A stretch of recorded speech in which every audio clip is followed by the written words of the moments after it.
Hello friends, welcome to Gujarati વાનગી।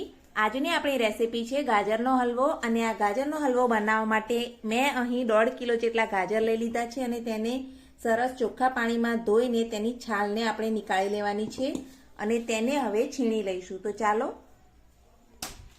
આ ગાજરને આપણે છીણી લઈએ। અને અહીં મેં ડ્રાય ફ્રૂટ લઈ લીધા છે અને 500 ગ્રામ જેટલું ગોલ્ડ મિલ્ક લઈ લીધું છે। હવે ગાજરની આપણે જાડી છીણ પાડવાની છે। તો આ રીતે બધા ગાજરને છીણી લેવાના છે।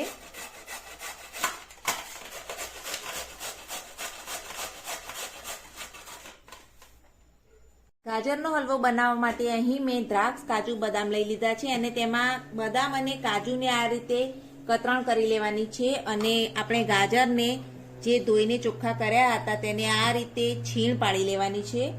છીણ થોડી જાડી રાખીશું અને 500 ગ્રામ દૂધ અને તે સિવાય મેં અહીં 250 ગ્રામ જેટલી ખાંડ લઈ લીધી છે। જરૂર પ્રમાણે તમારે જેટલો ગળ્યો કરવો હોય તેટલી ખાંડ તેમાં એડ કરી શકો છો। તો ચાલો શરૂ કરીએ ગાજરનો હલવો બનાવવાની રેસીપી। તો અહીં આપણે 2 ચમચી જેટલું ઘી લઈ લીધું છે। તો ચાલો ગેસની ફ્લેમને ઓન કરી દઈશું અને ઘી ગરમ થવા દેવાનું છે। ઘી ગરમ થઈ રહ્યું છે। ઘી ગરમ થયા પછી તેમાં આપણે ગાજરની છીણ એડ કરી દેવાની છે। તો અહીં આપણે બધી જ ગાજરની છીણને એડ કરી દઈશું।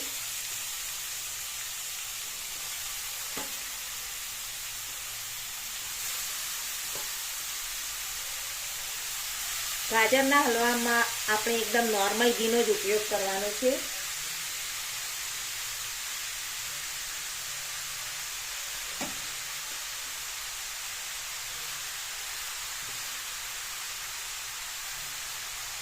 નેક્સ્ટ સ્ટેપમાં આપણે ગાજરની છીણને ઘી સાથે બરાબર મિક્સ કરી દેવાની છે અને જ્યાં સુધી ગાજર મુલાયમ ન થાય ત્યાં સુધી તેને આ રીતે મિક્સ કરીને થોડી વાર તેને હલાવતા રહેવાનું છે।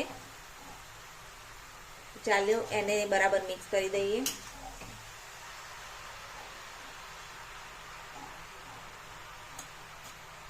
થોડી વારે આપણે આ રીતે ગાજરને મિક્સ કરતા રહીશું જેથી ગાજરની છીણ હવે નરમ પડવા લાગી છે, તેમાંથી પાણી પણ છૂટું પડે છે અને એકદમ નરમ છીણ થાય તે પછી જ તેમાં દૂધ એડ કરીશું।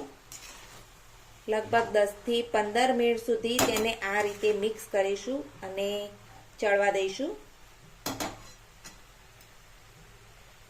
તમે જોઈ શકો છો કે 20 મિનિટનો સમય થઈ ગયો છે અને મેં ફૂલ ફ્લેમમાં આ રીતે ગાજરની છીણને શેકી છે અને છીણ એકદમ સોફ્ટ થઈ ગઈ છે। આ પ્રોસેસથી ગાજરનો હલવો બનાવવાથી તમારો હલવો બહુ જ ઝડપથી તૈયાર થઈ જશે। હવે તેમાં આપણે ફૂલ ફેટ ક્રીમ મિલ્ક, અહીં મેં ગોલ્ડ મિલ્ક લીધું છે તે એડ કરી દેવાનું છે।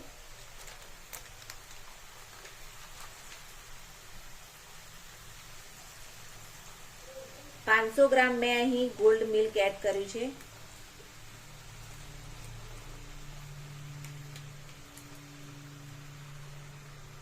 હવે 15 થી 20 મિનિટમાં આપણો ગાજરનો હલવો રેડી થઈ જશે। દૂધની સાથે સાથે અહીં મેં ખાંડ પણ એડ કરી દીધી છે અને સાથે સાથે ડ્રાય ફ્રૂટ પણ આપણે એડ કરી દઈશું। હવે તેને મિક્સ કરતા રહેવાનું છે।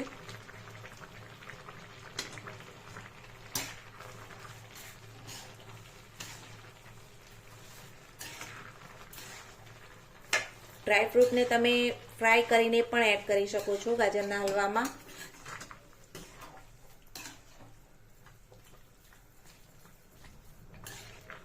હવે ગાજરનો હલવો બનતા 15 થી 20 મિનિટનો સમય લાગશે અને જ્યાં સુધી બધું જ દૂધ બળી ના જાય ત્યાં સુધી આપણે તેને આ રીતે મિક્સ કરતા રહેવાનું છે।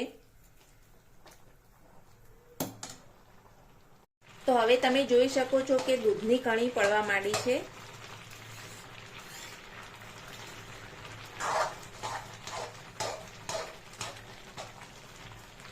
તો ફાઇનલી ગાજરનો હલવો તૈયાર છે। હલવો તૈયાર થતા 40 મિનિટનો સમય લાગે છે। 20 મિનિટ ગાજરની છીણ શેકવામાં અને 20 મિનિટ દૂધ એડ કર્યા પછી શેકવામાં સમય લાગે છે। તો તમે જોઈ શકો છો સ્વાદિષ્ટ હલવો રેડી છે। તો આપણે ગાજરનો હલવો સર્વ કરી લઈએ।